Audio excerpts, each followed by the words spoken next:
welcome to episode 66 of the Sports Geek podcast. On this week's podcast, I catch up with Rob Squillacioti about the A-League's hot start to Season 10 and talk NBA with Francis Leach, as well as technology and stuff.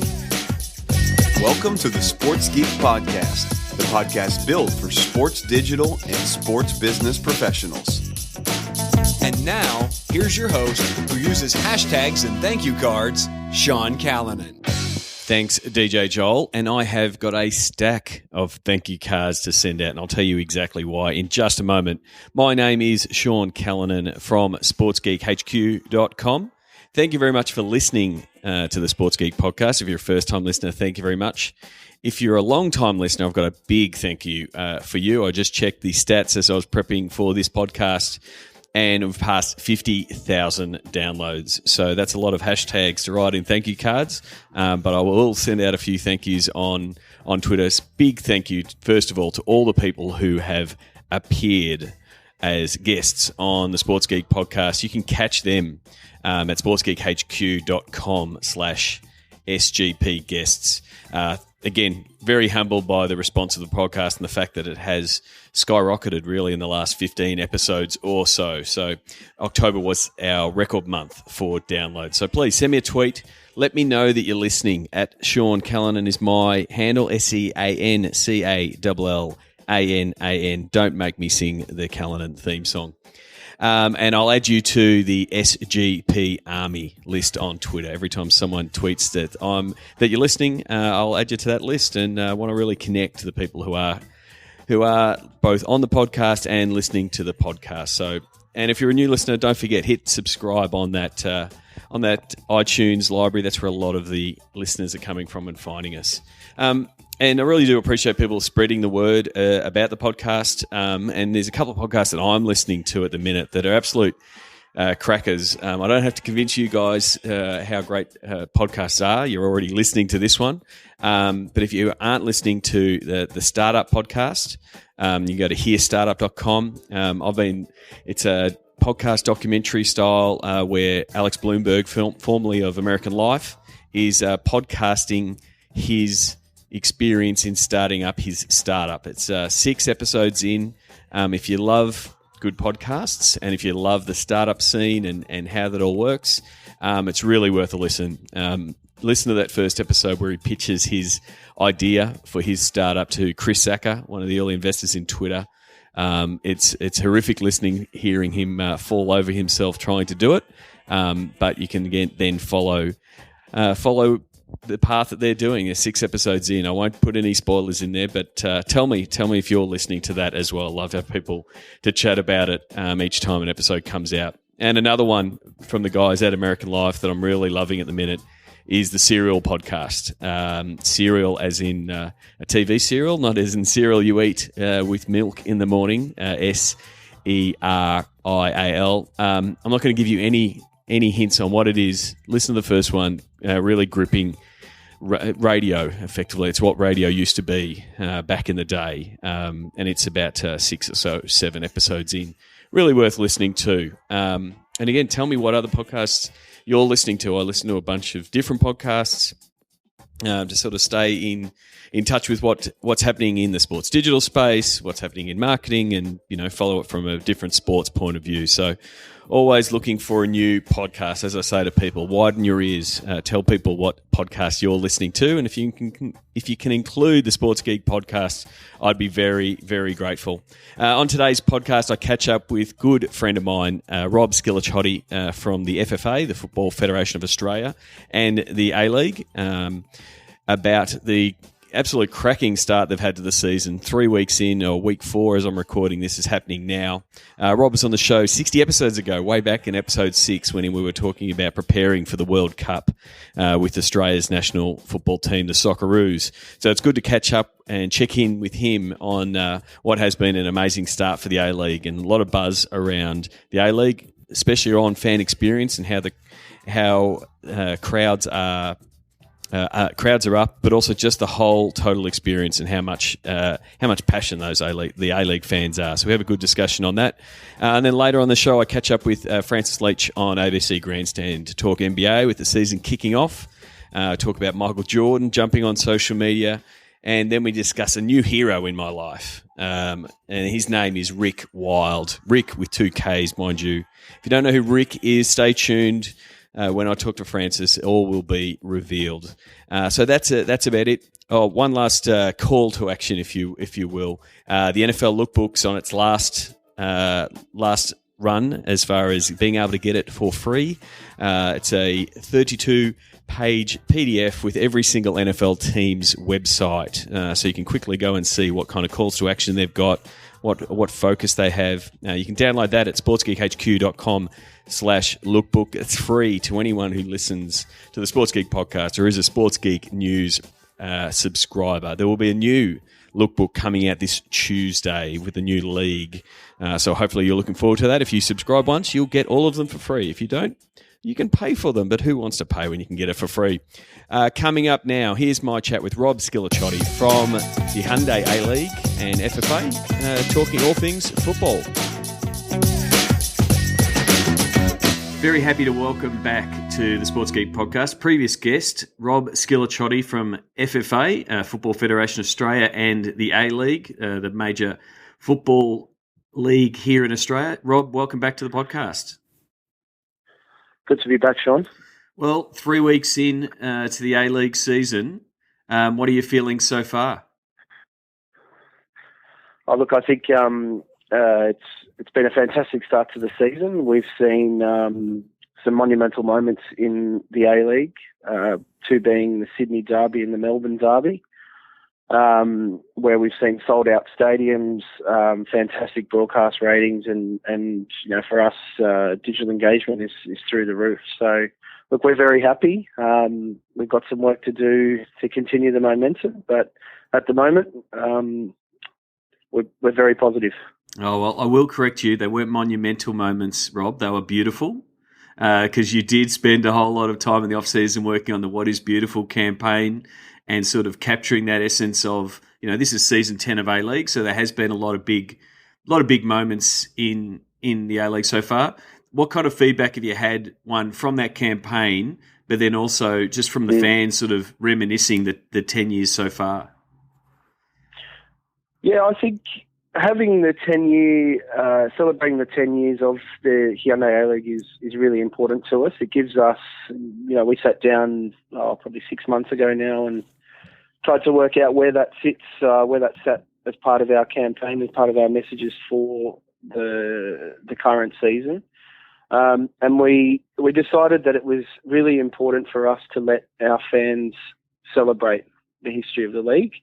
And that's where the beautiful game, or What is Beautiful, came about. The campaign's all about celebrating the traditional beautiful moments and that jogo bonito, the beautiful game colloquialism that comes with football, but also the raw beauty of the Hyundai A-League. So that means not just the silky skills of players, but also, you know, celebrating the moments of mums and dads coming along to the game, or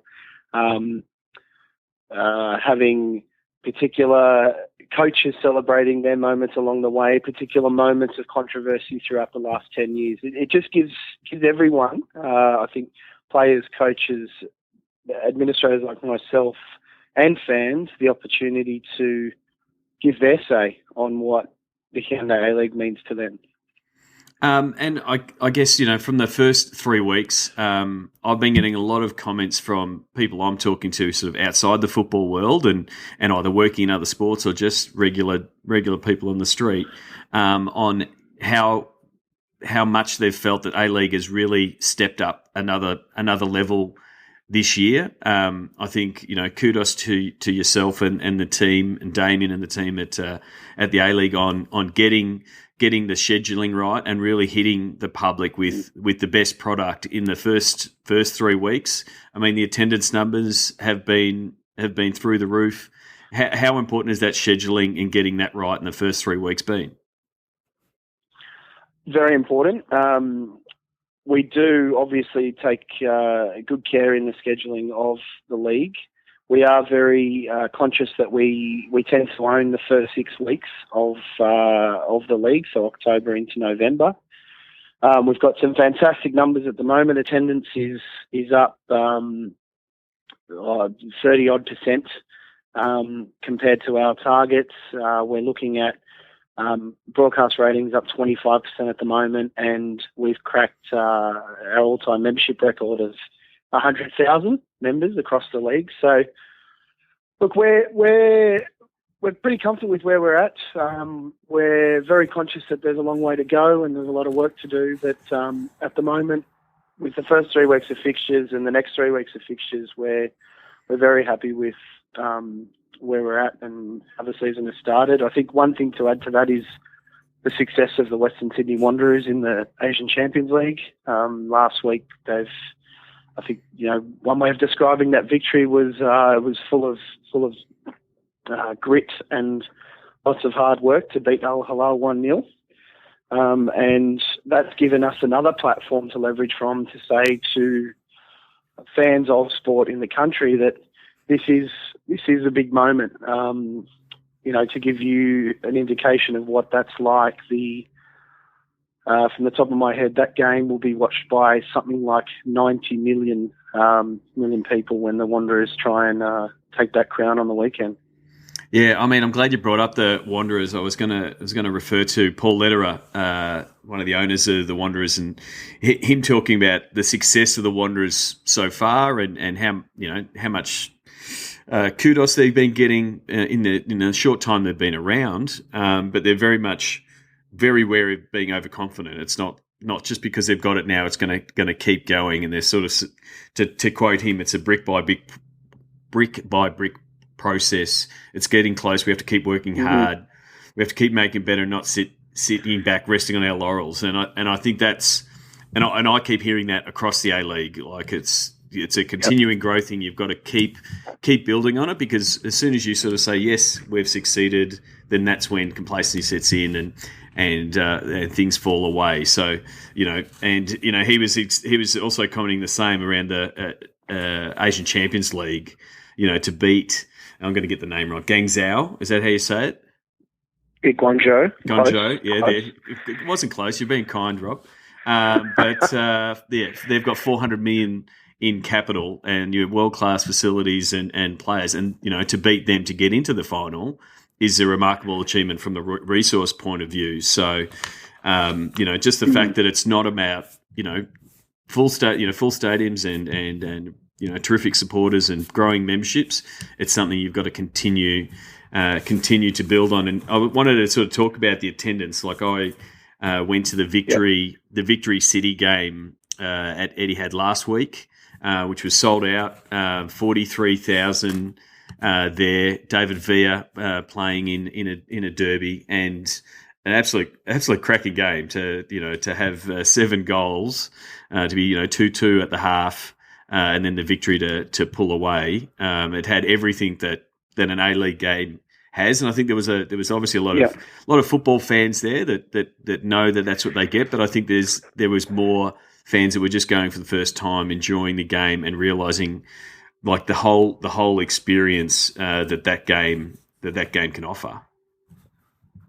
Yeah, I think you're spot on. I've been describing that game as if you could bottle that game up and sell it as the A-League, then it's spot on. You're right. It had 7 goals, controversy, fantastic fans, fantastic atmosphere, and it really, moments like that, the beautiful moments you refer to, Sean, are starting to put us on the map.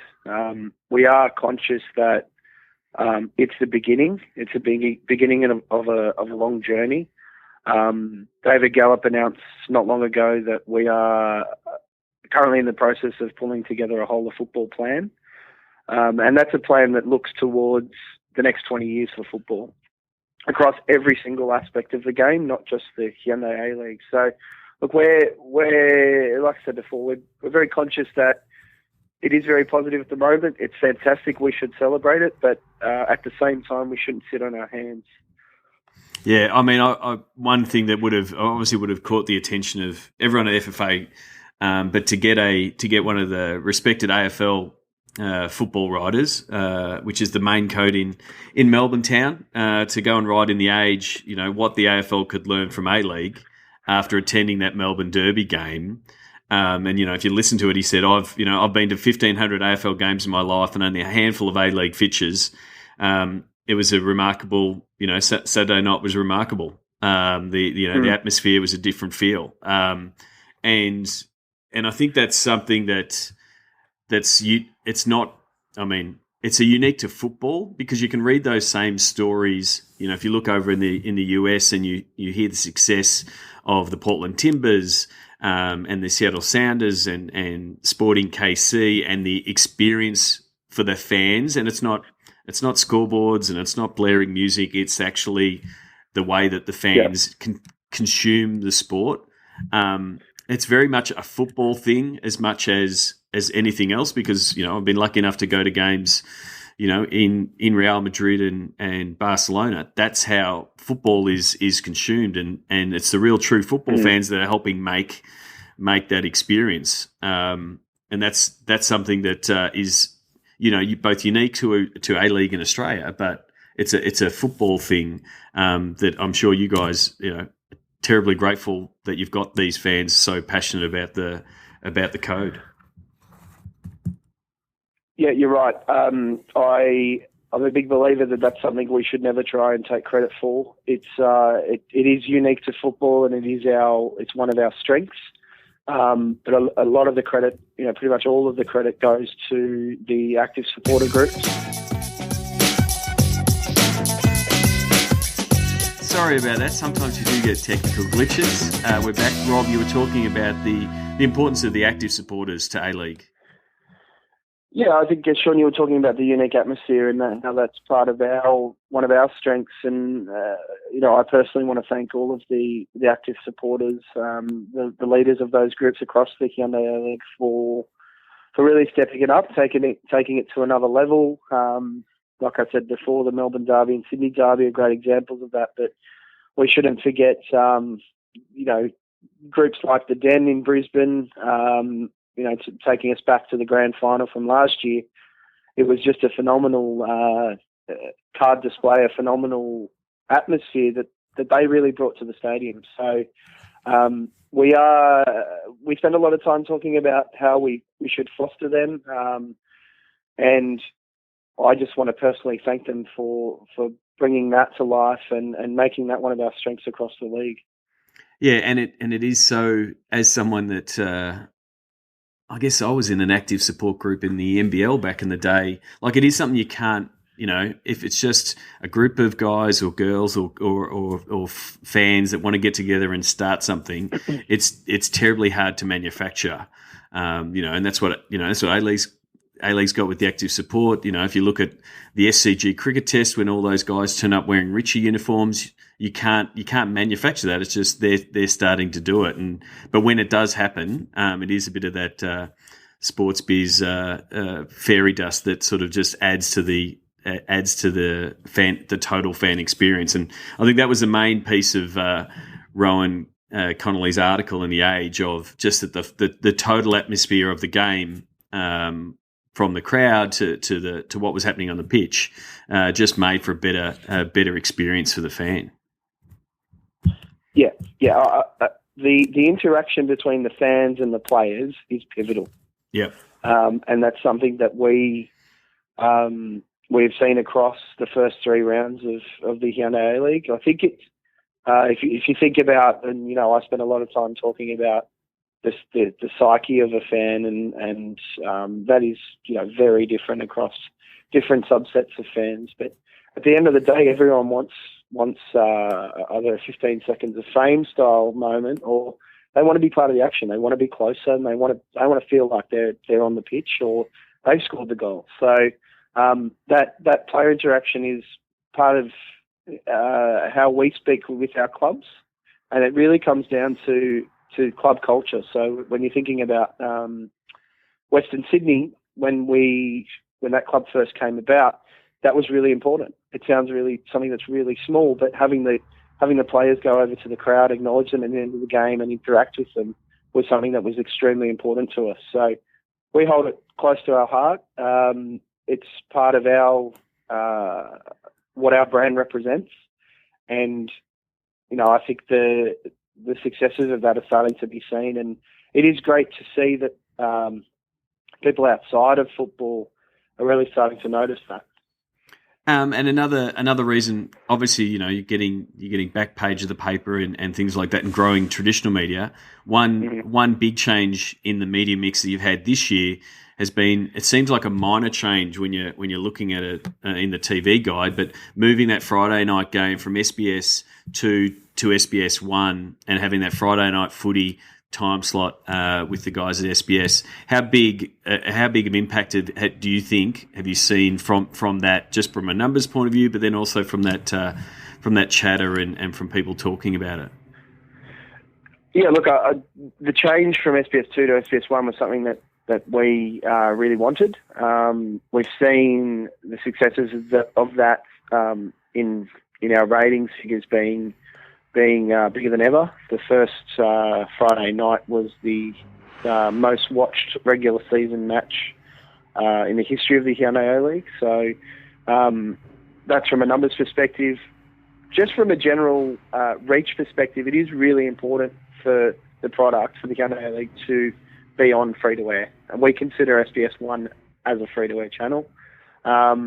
It is great for us to give fans in that outer circle, and if we're talking about fans in the outer circle, I'm referring to the casual fan, the opportunity to access the league, the opportunity to see what the atmosphere is all about, the opportunity to see all the goals and the controversy, and give you that reason to connect with the league. So that's a really important part of our job as the keepers of the league, to then foster that interest and pass that on to the clubs.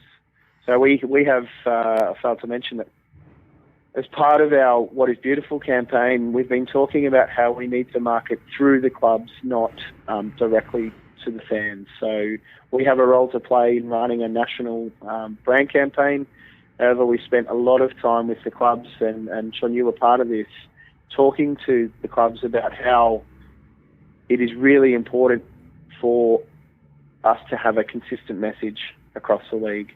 And that beautiful game, the What is Beautiful concept, gives that platform for everyone to jump off. Yeah, I mean, I pretty much talked a little bit about that with Arthur Gillian from Victory a couple of episodes ago in sort of what they focus on. But yeah, as it is a different, when I'm working with you guys, it is a different point of view from a league point of view than it is from a club, because you don't have that innate passion and that identity that is tied to, I'm a Wanderers fan or I'm a Victory fan or I'm a Glory fan. It's not, they are a football fan, but they wouldn't say that they're tied to the league, because they also probably are, they're an Arsenal fan or a Liverpool fan or something along those lines, because it's very much club focused. So as a league, you're very much the facilitator and helping people, become fans and do that, but it's not as direct. There's not that direct line to the heartstrings that a club has. That's right. Right. And go. Sorry, you go. So one of the things I think also that sort of worked well from a TV coverage, and I spoke about it a little bit with Peter Stringer from the Boston Celtics, how much teams are now using the Facebook video. Brian and the guys there in the digital team have been doing the little highlight clips of here's all the goals you missed for the week, and pushing that out on Facebook. And it's been going gangbusters. It's a really good way for you to, one, consume the highlights, see the great strikes and that kind of thing. But at the moment, because the opportunity's there, and if you're not putting up your videos on Facebook, you're not doing it right at the minute, because they're offering this free reach type pass. It's worked really well to sort of engage the fans, talk a little bit of a trash on that feed, but share it and show what is what's been happening in the A-League. Video is the utmost importance to us, is of the utmost importance to us at the moment. I think being able to capture those beautiful moments and deliver them onto our Beautiful Moments walls that exist across every single club website and aleague.com.au gives us an opportunity to celebrate different facets of the league. It gives us an opportunity to connect with a wider audience, in particular, like you say, on Facebook, where we can showcase those moments. We're doing things like, goal highlights are really important. I guess, as sports marketers, that's pretty standard. But we're looking at, I don't know if you've seen them, but coach celebrations. Yep. So there's great little 30-second snippets of how the coaches celebrate the goals. There's fan celebrations. There's fan chants. There's moments on entry to stadium we're trying to capture as well, just trying to showcase the family atmosphere that A-League games bring to life as well. So it does give us a great opportunity to celebrate those different moments and our strengths. It also just gives fans an opportunity to talk about it.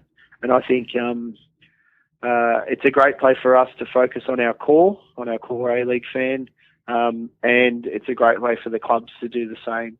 It's part of our role to help facilitate that and help drive that through each and every club. Well, I know you've got to head off. You've got a meeting. You've got a big 6 months. We didn't even get to talk about. You've got the Asian Cup and the Socceroos are going to be in action in January. So it's going to be an exciting couple of months ahead for football. Best of luck for the rest of the A-League season. I'm sure we'll probably catch up before then, and also for the Asian Cup ahead in January. Thank you, Sean. Like you've just said, it's a fantastic start to the league. We've got some of the greatest football moments, I think, yet to happen in the country. The Asian Cup is part of that. The FFA Cup final is part of that as well in December. So great chatting. Sign up for Sports Geek News at sportsgeekhq.com/sign up now. Thanks again to Rob Squillacioti from the FFA. You can give Rob a follow on Twitter, Rob Squilla. As always, you can jump on the guest page and connect, follow with all the guests of the podcasts. What are your thoughts on the A-League so far? Have you been to an A-League game yet? What do you think of the fan experience, the active support, and all the cheering and everything that goes on that provides the total atmosphere? And also, what are your thoughts on, I guess, my point on football overall as a sport from a fan engagement point of view? I'm a real strong believer that it's the sport that is driving this unique experience, because it's happening in multiple continents at the minute. Obviously, it's an age-old game, and it has been the same that the fan experience before fan experience and fan engagement were even terms people were using. The game in Europe and in the UK was always like that, with the fans going bananas. Lucky enough to see it in person at Real Madrid and Barcelona, but the same in the EPL and things like that. And that definitely has translated into what the games feel like in the A-League in Australia, and also in the MLS. Lucky enough to go to a couple of MLS games with my involvement with Seat, and we see the success stories and people trying to duplicate, trying to bottle that with stories of Sporting KC, the Timbers, the Sounders, and the like.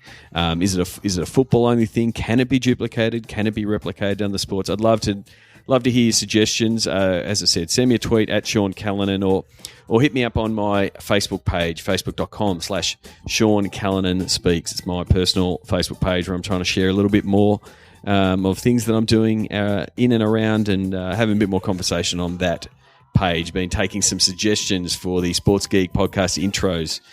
Thanks to Russell Scabetti, Brian Gibson, former guests of the podcast, putting in a few suggestions, and Dave McKay, Lewis Kerr, thanks for some great suggestions as well. I'm going to be sending them off to DJ Joel and get a new batch recorded. So if you've got a suggestion for an intro for the podcast, please send it to me, put it on Facebook, send it to me via Twitter, or even just send it to me via old-fashioned way, via email, sean@sportsgeekhq.com. I'm going to take away the contact form on my website. I'm getting far too much spam, and really, if you can't find my email address, I do mention it on the podcast, and it is available quite easily. Get in touch via that way. Now, caught up with Francis Leach on my regular spot with ABC Grandstand to talk a little bit about the NBA NBA season and introduce you to a man called Rick Wild. And Sean Callanan from Sports Geek HQ joins us each week to talk sport in the digital world. Hey, Sean, how you going? G'day, we can edit that and rewind it and stuff, can't we? We're not live here, are we? Rewind, cut and paste. Yes, sport in the digital world. Sports leader in the digital world is NBA, and the NBA Pass has become the thing.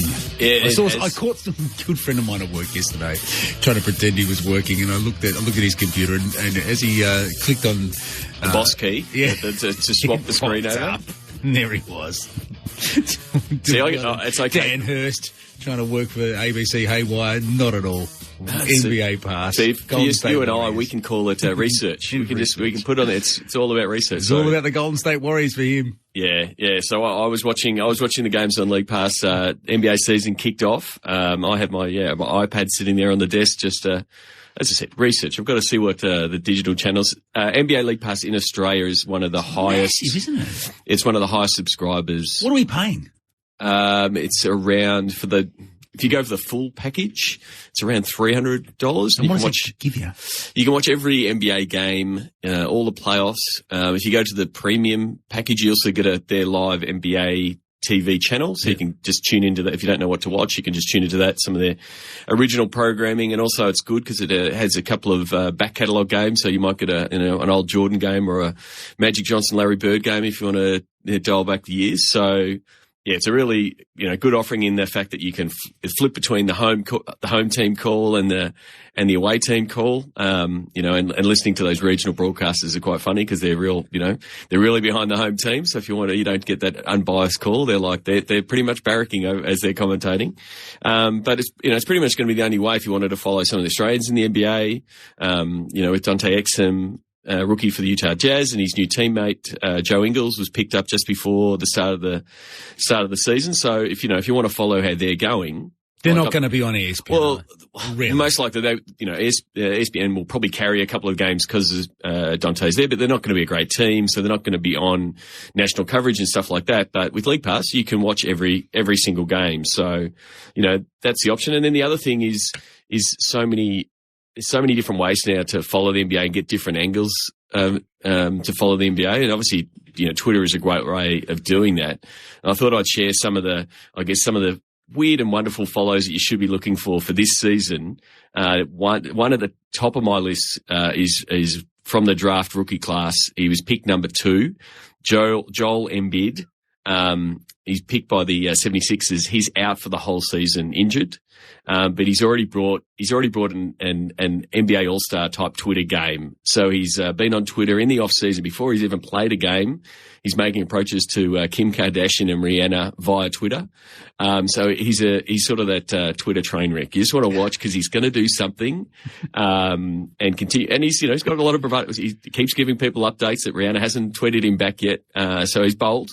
So he's playing the long game with Rihanna. He is playing the long game. So it'll be interesting to see. And whatever he does, no doubt he'll send out a tweet. At Joel Embiid? Embiid. It's with 2 eyes. But okay. Yeah, if you pretty much look up the 76ers, if you look up the 76ers website, you'll find him, and it is his name. Another one for some guys that do a daily wrap of the NBA. It's a TV show on NBA TV. So if you had the League Pass, you can watch it every day. But it's also available in podcast form. It's called The Starters. And one of those guys is actually Australian, Lee Ellis, and they pretty much do a daily take of the NBA. But where I like them is that they started podcasting at their fandom of the NBA 7 years ago in their lounge room, just 5 guys talking NBA. And 6 years later, they're now hosting a show on the league, every single night. So, for those people who say, you can't make it to the NBA, Lee, who is just an Aussie. These guys were all the rest of them are Canadians, so they're not even American guys. They were based out of Toronto, and now they're all based in Atlanta with the show The Starters. It's a good watch, and you can follow Lee. He's always watching the Twitter, and he shouts out to people on the show each week. Another one, and we've talked about the analytics and the stat geeks that are they're in sport, and NBA is all over it. Talked about the Sports View cameras that track where people go. One guy, Kirk Goldsberry, is really revolutionizing the way that you visualize basketball players by doing effectively these shot charts that are like heat maps. And so you can tell via this heat map, where Kobe Bryant takes his shots, where he's more likely to make shots.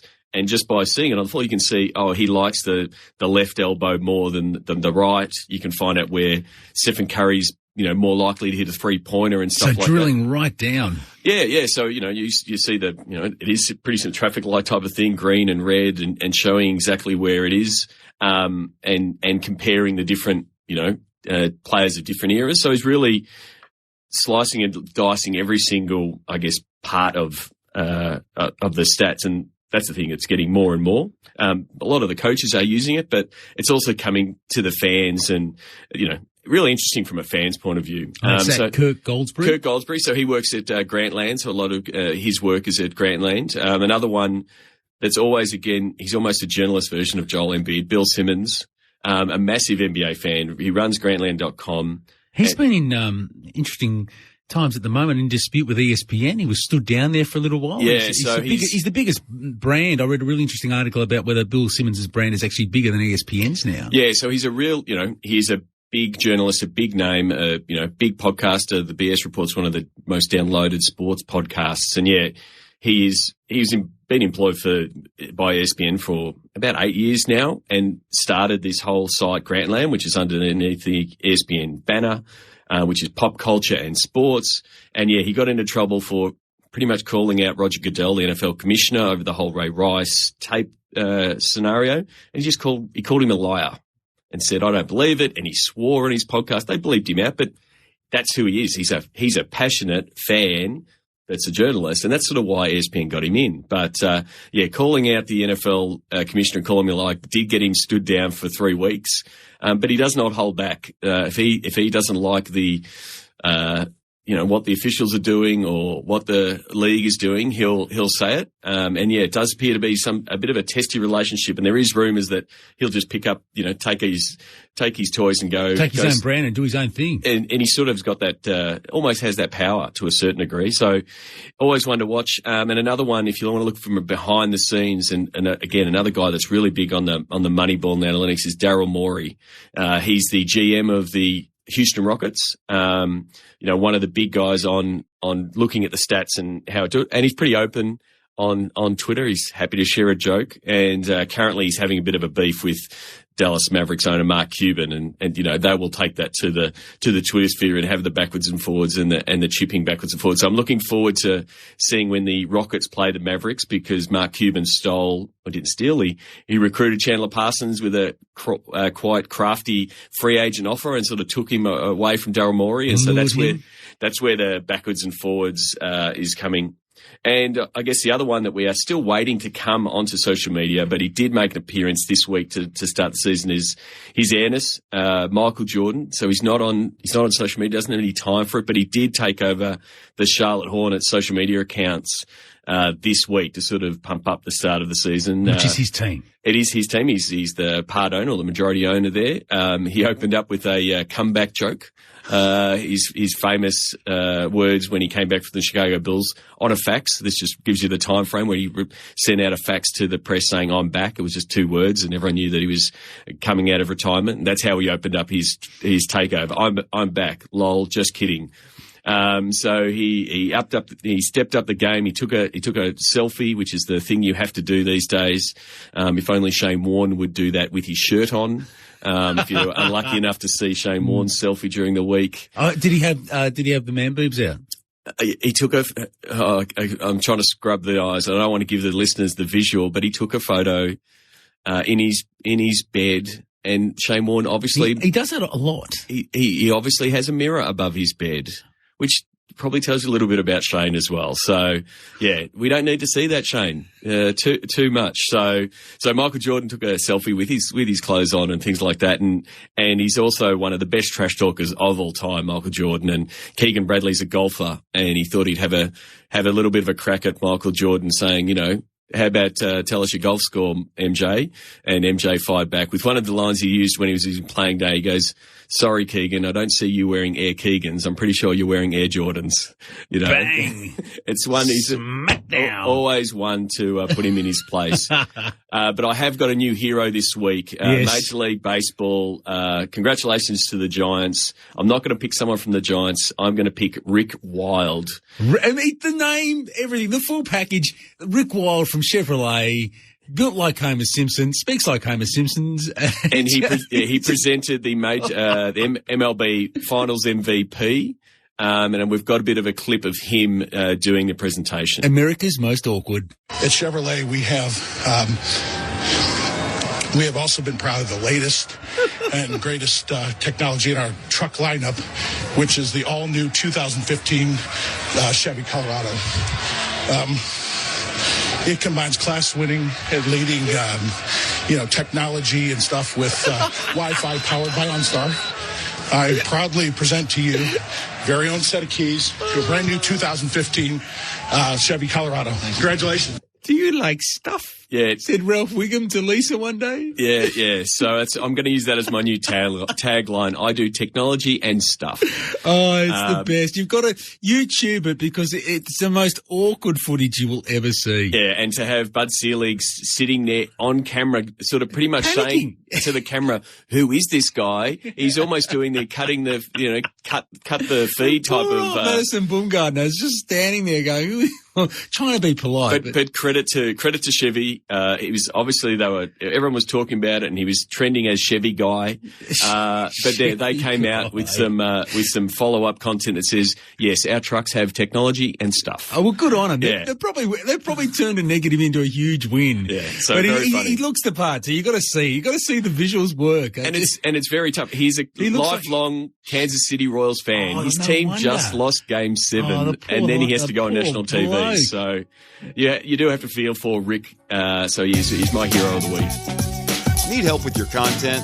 Book in for a content brainstorming session with Sports Geek now. Go to sportsgeekhq.com/work. How can you not love Rick Wilde? Technology and stuff. I wish I'd have come up with that as the tag for Sports Geek. It's because what we do. We do technology and stuff. Thank you very much for listening to another episode of the Sports Geek podcast. Again, if you can send in some iTunes reviews, that'd be very much appreciated. We're looking to give away a Sports Geek t-shirt, whether you're doing an iTunes review or sending in some intros. I'm going to look to do some giveaways over the next couple of weeks. Social media post of the week after my discussion with Francis. I'm going to give it to Michael Jordan for the selfie, and the not social media post of the week goes to Shane Warne. Please, Warney, keep your shirt on. We don't need to see that anymore. Sounds of the game this week comes from the Melbourne Derby. Talking about it earlier with Rob Squillacioti. Check out the I shared the Auto Awesome video on my Facebook page. If you're not using Auto Awesome, or if you're not using the Google Plus product to back up your photos, you should. If you lose your phone, you've got all your photos. So to turn it on, simply just turn on your Google Plus account on your phone, and say, please automatically back up those. It's smart to do it on Wi-Fi. So anytime you're at a game, you're taking photos, taking video, anything like that, when you get back on the Wi-Fi, it will start uploading it to Google. And so it's a great way to back up. But the little tweak that Google Plus offers is that it provides this Auto Awesome feature. And so what it does, it takes some photos, gives them enhancements, gives you a nice filter on them. And also, if you take a lot of shots in a row, it will automatically provide you an animated GIF of that shot. So now that Twitter offers GIFs, and I know a lot of people are using Tumblr, you can download that and then upload it on other platforms to provide, whether it be fans jumping up and down, or if you're lucky enough to take a couple of shots of a key action sequence, it could come out quite good. So it has that feature. And then it also does this Auto Awesome video where it mashes up all the videos and photos that you've taken to create a little recap of the day itself. Now, it's not going to replace key content. It's not the same as producing the content yourself from a video point of view. But if you do want to have that little quirky time quick videos, you don't have the time to do it, you're very stretched for resources, it is quite valuable. But also, if your fans start doing it and start saying, here's my auto awesome video of my experience at the game, I think from a crowdsourcing point of view, it's quite useful. Now, yes, there's a lot of blocks there. People have to start using Google Plus and those kind of things. But just from a pure backing up your phone, quite useful. And then some of the surprises that comes up with are quite good. They don't have to be automatically shared. They're sitting there privately. So it's quite useful in that space. Now, you don't want to get caught in the iCloud hacking type of thing. You just have to realize that every single photo you take will end up on Google Plus in your private account. So if you're likely to take those kind of photos, then maybe don't turn it on. Which gives you a prompt to connect with me on Cyberdust. So if you just go to sportsgeekhq.com/cyberdust and you're in the Cyberdust app, you'll find me. But as always, my handle in Cyberdust is Sean Callanan. So just put plus Sean Callanan. If you've got any questions, ask me on Cyberdust. No one will be watching what our answers are, and we can have that private conversation. That clock is ticking to tell me to give you the link for the episode, sportsgeekhq.com/66. Tell you to go and check out the back catalogue and connect with the guests, which I've done a few times now, and also to prompt you to subscribe on iTunes, subscribe on SoundCloud if you're on that platform, Stitcher, Audio Boom, or even just check it out on the player on the website, sportsgeekhq.com/SGP. And you can listen to every single episode just sitting inside the website. So again, send me an email, send me a tweet, tell me where you're listening, what you're listening on. Very appreciative of everyone who is listening to the podcast, and thanks again for helping me reach 50,000 downloads. Our next milestone we're looking at is 100 guests. Currently in the nervous 90s, as they would say in the world of cricket. But looking forward to the next ones. My name is Sean Callanan from Sports Geek, and you've been listening to the Sports Geek Podcast. Check out which teams work with Sports Geek at sportsgeekhq.com/clients. Find all Sports Geek podcasts at sportsgeekhq.com/SGP. Send in your sounds of the game. Email Sean at sportsgeekhq.com. Thanks for listening to the Sports Geek Podcast.